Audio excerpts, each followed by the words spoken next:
En este mismo milisegundo, la red que guarda toda la información fiscal, el historial médico y los datos más íntimos de millones de ciudadanos está bajo ataque. O sea, estamos hablando de decenas de miles de intentos de intrusión por hora. Sí, sí, es una locura constante, una presión brutal sobre los sistemas.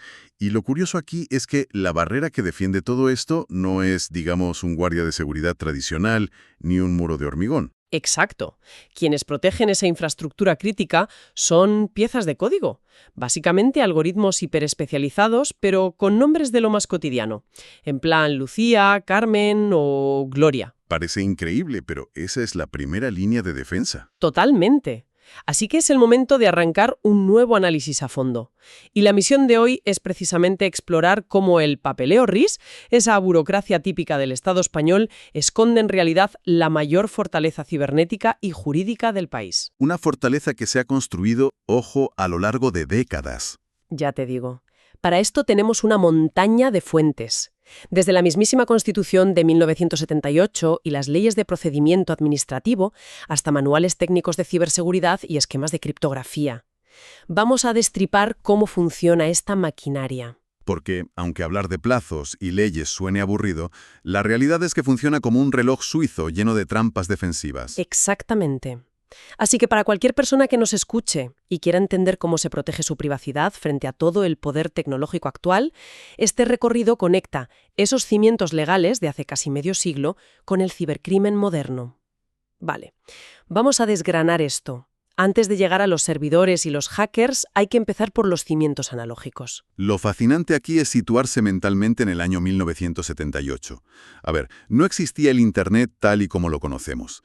Ni móviles, ni la nube. Claro, la informática eran esos ordenones gigantescos, armatostes que ocupaban habitaciones enteras. Eso es. Y sin embargo, los redactores de la Constitución incluyeron el artículo 18.4. Que es casi profético. Establece literalmente que la ley limitará el uso de la informática para garantizar el honor y la intimidad de los ciudadanos. Madre mía, o sea, se anticiparon completamente al concepto del Estado como una base de datos masiva. Es la creación de la libertad informática, ¿no? Lo que los juristas llaman el habeas data. Efectivamente. La genialidad es que no vieron la tecnología como una simple herramienta neutral. La vieron como una amenaza potencial. Y al fijar ese límite en la norma suprema, crearon el paraguas estructural para todo lo que vino después. Claro. Entonces, el RGPD europeo de ahora o la Ley Orgánica de Protección de Datos en España no son cosas que hayan caído del cielo. Cuelgan directamente de ese artículo 18.4 de hace casi 50 años. Sí, la Constitución ya asumió que si la información es poder, el monopolio de los datos por parte del Estado necesita contrapesos muy bestias. Pero a ver, un escudo legal necesita a alguien que vigile que de verdad se cumpla. Y aquí es donde la arquitectura española diseña la figura del defensor del pueblo. Exacto. Según la Ley Orgánica 3 de 1981, el defensor actúa como alto comisionado de las Cortes Generales. Y su diseño es pura ingeniería institucional. Está pensado para garantizar la máxima fricción posible con el Poder Ejecutivo. Me encanta eso de la máxima fricción. Por ejemplo, el mandato. Dura 5 años. Claro, al ser 5 años y no 4, rompes deliberadamente la sincronía con los ciclos electorales. Así evitas que el defensor del pueblo quede atado al gobierno que acaba de ganar las elecciones. Es súper inteligente, la verdad. Y además tiene inviolabilidad e inmunidad total. O sea, la ley prohíbe expresamente que reciba instrucciones de nadie. De nadie. Es intocable en ese sentido. Y mira los números para elegirlo. Hacen falta 3/5 partes del Congreso de los Diputados. Uf, que en un parlamento tan fragmentado como suele ser el español, llegar a 3/5 es casi un milagro. Tienes que poner de acuerdo a partidos diametralmente opuestos. Totalmente. Luego pasa al Senado en menos de 20 días, que también pide 3/5. Es verdad que en el Senado hay un mecanismo de desbloqueo para usar mayoría absoluta en segunda votación, pero en el Congreso esos 3/5 son innegociables. Vale, pero te lanzo un escenario más peliagudo.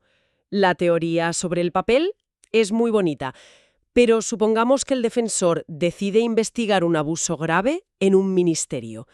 Pide unos expedientes y el gobierno dice que no.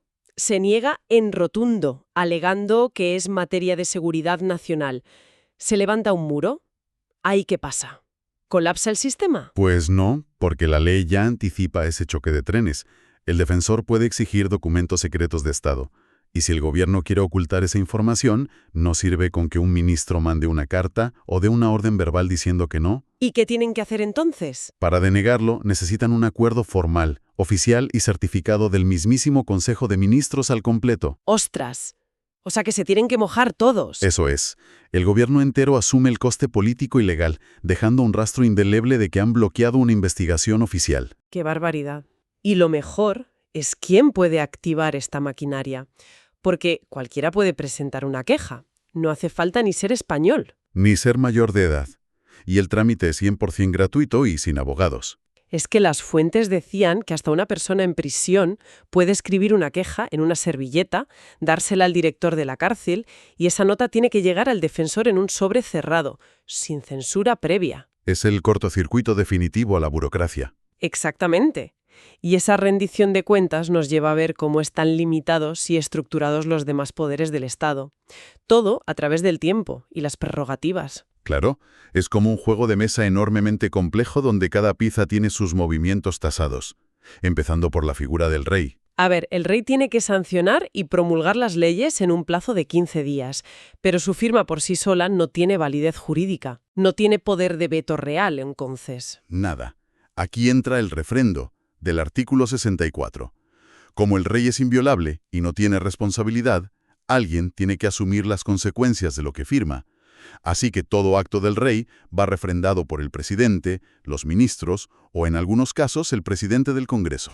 Básicamente le transfieren la responsabilidad al cargo electo que firma a su lado. Eso es. Vale, y hablando de cargos electos, diputados y senadores, aquí hay una distinción vital que en los debates se confunde muchísimo.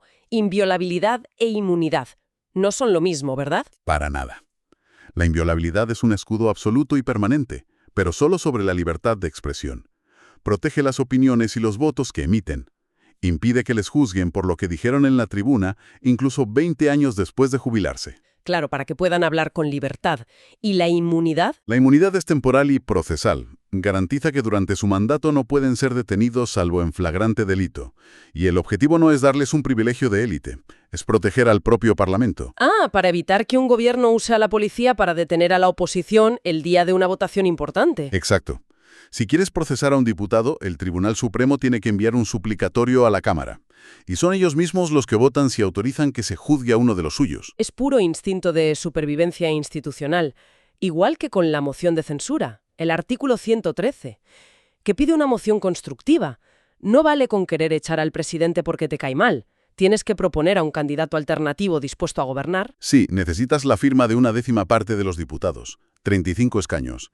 Y para que triunfe, mayoría absoluta, 176 votos. Pero aquí es donde la cosa se pone realmente interesante. Tienen un control del tiempo increíble.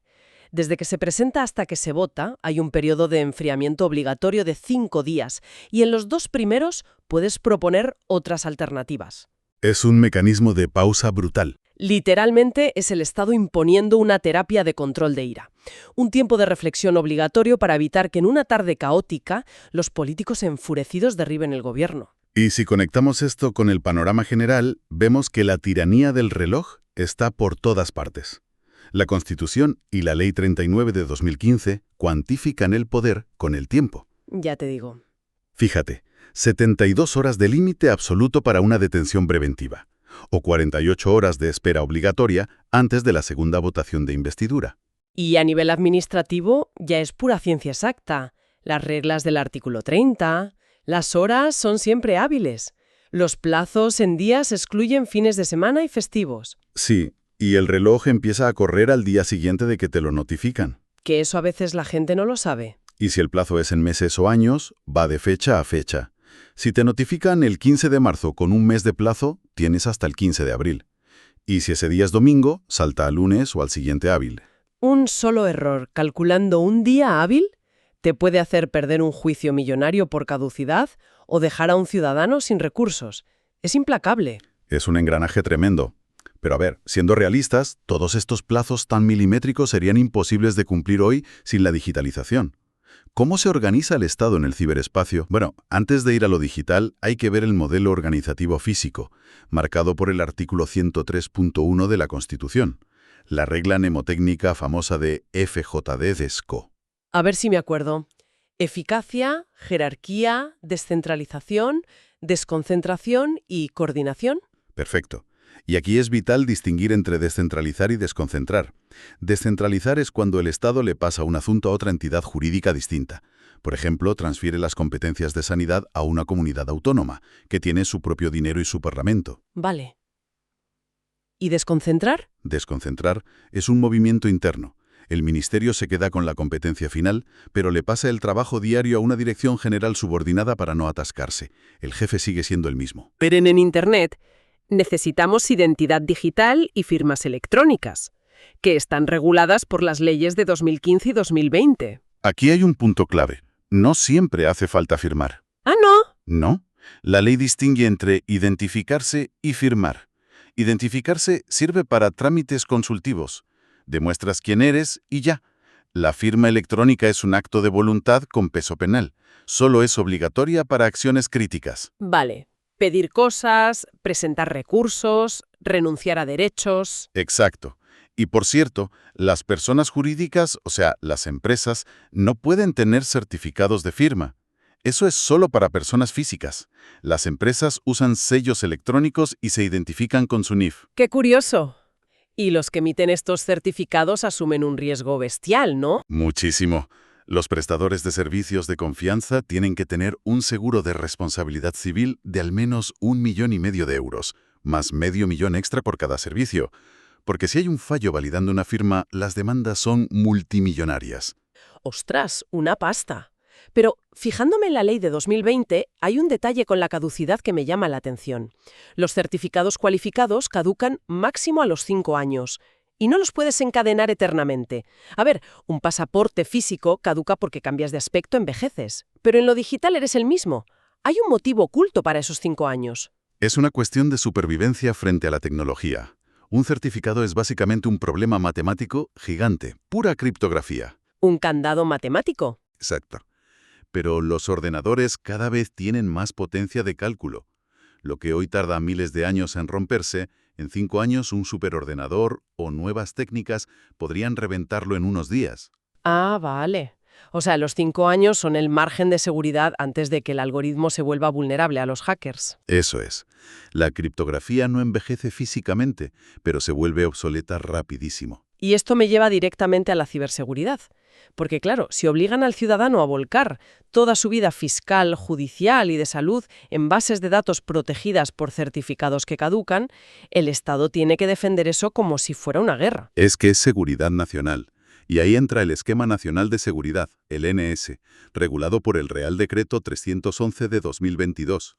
Todo organismo público debe cumplir con 5 dimensiones clave, el DICAT. DICAT.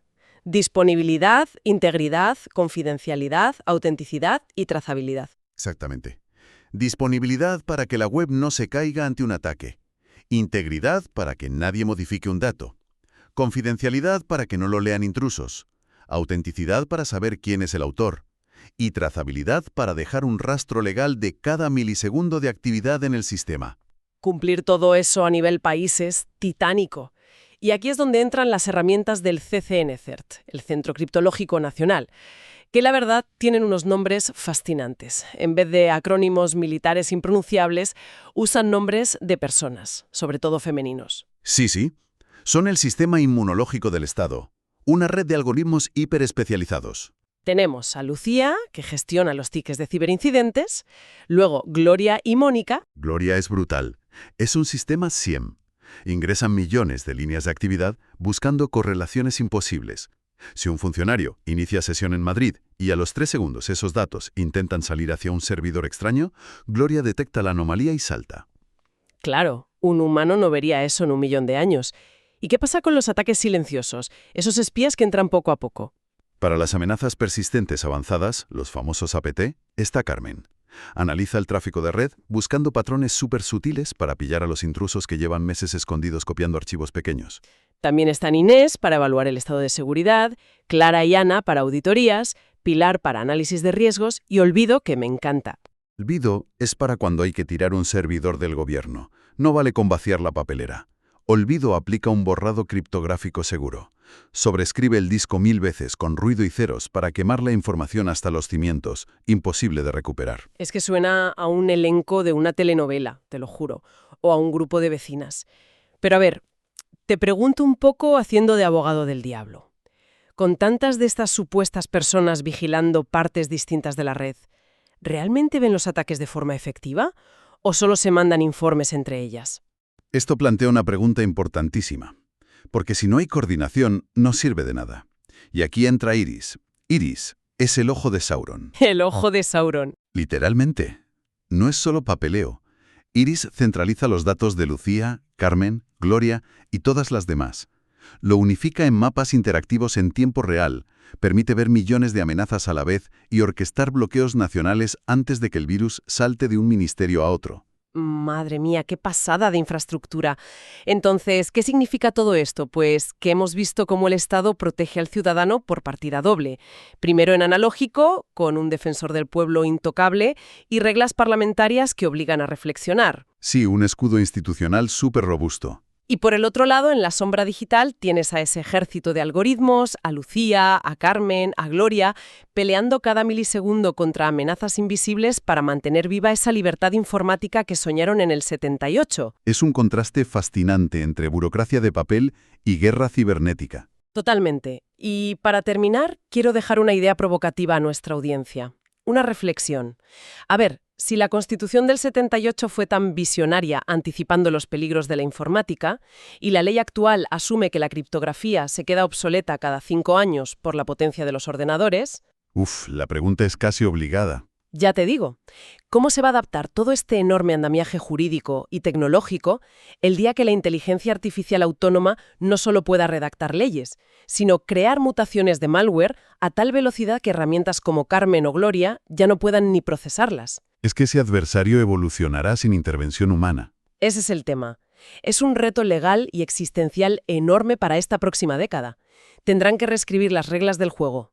Y con esta reflexión nos despedimos. Hasta el próximo análisis a fondo.